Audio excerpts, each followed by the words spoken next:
Lauriane, oui. Bientôt Noël, et comme ce n'est pas Noël comme les autres, on l'a compris, vous nous avez trouvé des petites activités sympas. Désolée Gérard, je sais oui, que tu détestes Noël, mais là on est à fond dedans. 2020 nous a tous un petit peu marqués, on s'est rendu compte de ce qui comptait vraiment, et donc forcément ça se reflète maintenant sur la façon qu'on a d'envisager ces fêtes de fin d'année. Donc j'ai listé 3 tendances qui réinventent l'idée qu'on se faisait de Noël. La première tendance, c'est le cadeau immatériel. C'est une idée de la start-up We Can Do, une start-up française créée en 2017. Et en fait, c'est une plateforme qui propose des ateliers de quelques heures auprès d'artisans. Ça existe dans 16 villes et régions de France. On peut, par exemple, composer son parfum avec 2 artisanes parfumeuses à Nice, souffler du verre avec un souffleur de verre basque, ou bien réaliser son couteau avec un coutelier dans le Nord. Le but, c'est vraiment de mettre en relation le grand public et puis des artisans pour faire découvrir des savoir-faire. Il y a beaucoup de transmission. On est dans le domaine du bois, des bijoux, de la cuisine, céramique, vannerie, il y a plein de choses.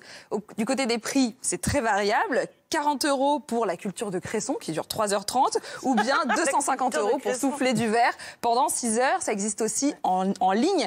Il y a d'une visioconférence, on a un kit de préparation et puis on fait son truc en ligne comme les cours de votre fils. Voilà. La deuxième tendance, c'est le dîner de fête cuisiné par des chefs. Malheureusement, ils n'ont pas été beaucoup au fourneau cette année, mais les chefs de palaces et de restaurants étoilés se sont mis à inventer des dîners pour le réveillon. Il y a Mauro Calogreco, 3 étoiles au Michelin, le chef du Mirazur, qui a imaginé un super panier de Noël, et puis aussi le Meurice, le Georges V, Éric Fréchon du Bristol. Ça coûte assez cher, 250-450 €. Et puis sinon, dans une autre tranche de prix, il y a le panier de Noël du collectif Hello Ernest. Donc c'est une association, ils ont créé le pour manger, qui est un peu l'inverse du pourboire. C'est-à-dire qu'il y a une commission sur chaque panier qui finance l'aide alimentaire locale. Ça coûte 50 €. C'est très intéressant. Et dernière tendance, c'est une application, ça s'appelle Indigo, imaginée par l'entrepreneur social français Stéphane de Freitas. C'est une sorte de Google Maps de l'entraide. Regardez, ça ressemble à ça. Indigo est un réseau social d'entraide développé depuis plus de 3 ans pour préparer un défi solidaire. Sur la plateforme, pas d'argent qui tienne. Les services et les objets offerts à la communauté sont rétribués en Digo et en Good Vibes.